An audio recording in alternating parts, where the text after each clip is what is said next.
Where Colin was wrong. I thought the Seahawks were a 3 or a 4 win team. The betting markets thought they were a 3 or a 4 win team, but Pete is Mr. Motivator. They nailed their draft, and all 5 or 6 of those draft picks were productive. Kenneth Walker was a find, and I'll say this. Geno Smith is one of the top 5 shocks of my broadcasting career. He was number 1 in the league in completion percentage. He was a bust. He was number 5 in passer rating. What the Seahawks did to turn around and support Geno Smith is as nutty as I've ever seen. I was totally wrong, and I've never been happier to be wrong. The Seahawks are in the playoffs. Where Colin was right. The Chiefs' offense was just fine without Tyreek Hill. The media freaked out. Oh, my God, Tyreek Hill. Yeah, Mahomes is probably going to win MVP, the number 1 total offense. He had a better completion percentage without Tyreek Hill. He had more touchdown passes without Tyreek Hill. I said, it will look different. They may not score as quickly. They don't have the world's fastest football player. But this franchise is not about wide receivers. It's about Mahomes and Andy Reid. Quarterbacks and offensive geniuses make wide receivers, not vice versa.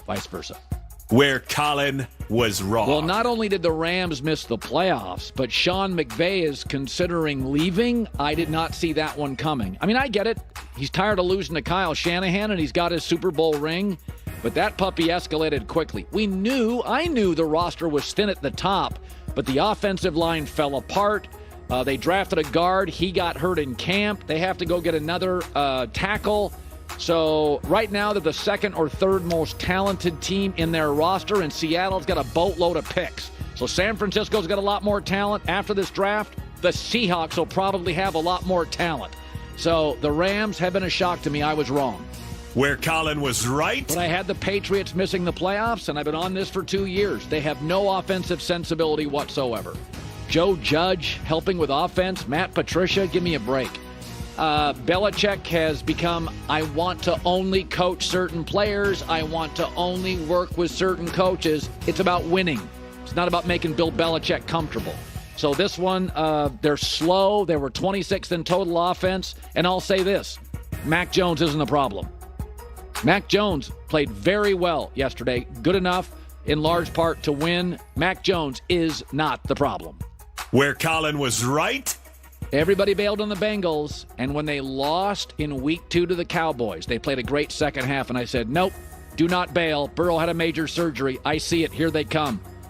I had them number 1 a month ago in the HERD hierarchy. I believe if their offensive line, if Kappa plays throughout the playoffs, they'll win the Super Bowl. Now, who knows? They play Baltimore now back-to-back, which is weird. We don't know if Lamar's going to play.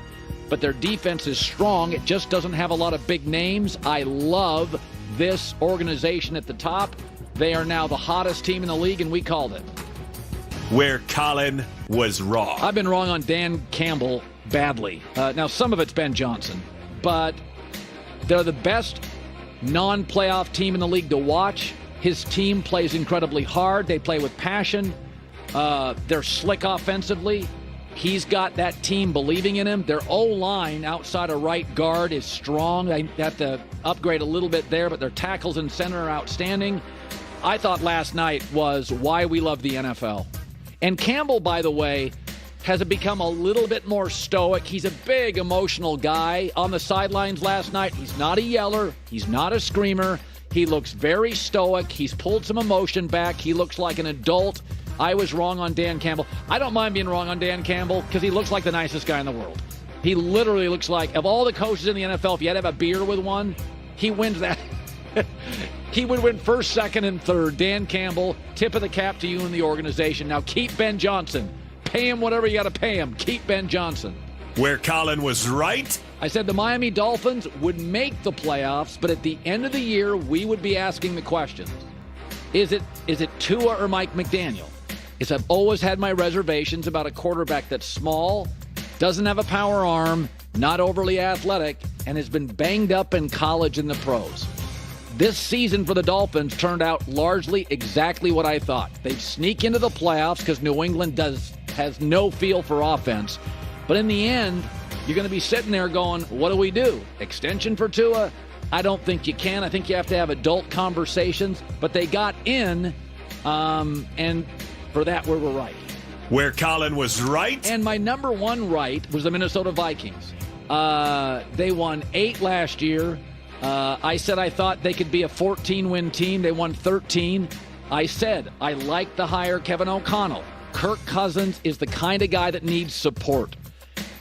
Mike Zimmer and Kirk Cousins didn't get along, and because of it, they lost virtually every close game. This year, they won virtually every close game. So Kirk Cousins was 5th in touchdown passes, 4th in passing yards. We picked them to win the division. We picked them to win it easily. We picked them to win the close games they lost last year. That's probably as good a pick as we had. I thought they'd win 14 games. I thought they were gonna. When I looked at their schedule, you start looking at their schedule. If they had any semblance of like a run defense, they could have won like 15 games. Like they got blasted twice by teams that could run the football. Green Bay ran all over them. Dallas runs. So Minnesota is now. I think they're going to get beat by the Giants. I think they have a totally low ceiling, and they get beat by the Giants. All right, Albert Breer is now joining us, Monday morning quarterback, lead guy for them. All right, so Kingsbury's fired. Abel would have been the coach I hired for this job. They went with Brandon Staley, a defensive coach with virtually no experience in this league. My 2 takeaways yesterday from Denver and the Chargers is, number 1, Russell Wilson's starting to cook. Okay. And number 2, Brandon Staley sometimes feels like he's making it up as he goes. Now, he's young. He's inexperienced. So part of me, he's smart. I don't doubt he's smart. I don't doubt he's a good teacher. He's not a dummy. I just think the NFL is probably not a place where you should be learning how to be a head coach, right? Like, I like my presidents to have been governors or senators. I don't like president making it up as you go. And so yesterday, the Chargers played their starters. Now, what's interesting about that is that Staley doesn't play starters in the preseason. Why? The game's meaningless. So why would you play him yesterday? It's meaningless. Got to be consistent or players don't buy it. So he played Kenneth Murray, linebacker, got a stinger. He played Mike Williams, often hurt, got hurt. He played Bosa, often hurt, got hurt. He played Derwin James.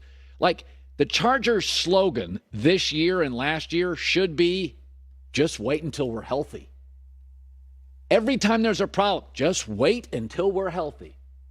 Bruh, you were healthy. Stay healthy. Don't play Murray. Don't play Bosa. Don't play Derwin. Don't play Mike Williams. Don't play Keenan Allen. If you want to play him for a series, he was playing him late into the second half, some into the fourth quarter. So, I mean, even Todd Bowles, a defensive coach who lacks an offensive sensibility, Brady got yanked out of that game very quickly. But this entire organization's disappointment has often been centered around one thing: injuries. So why play starters going into a playoff game? It's just incredibly inconsistent, and Brandon Staley talked about it after. We were trying to compete in the game, and we only have 48 guys on the team that are active for the game. And so we wanted to make sure that they went a good ways in this football game and competed at a high level. And then when we felt like it was right for them to get out of the game, then that's what we were going to do, slowly phase them out so that we get them ready for next week. If you go to Jacksonville and Mike Williams can't play and you get trounced, I think I would make a coaching change. Again, I think Brandon Staley's smart. I don't like calling for people's jobs. But it does feel like the team does not have an identity 2 years in. What is their identity? Kansas City, it's clever, right? Like Cincinnati, situationally outstanding. For years, New England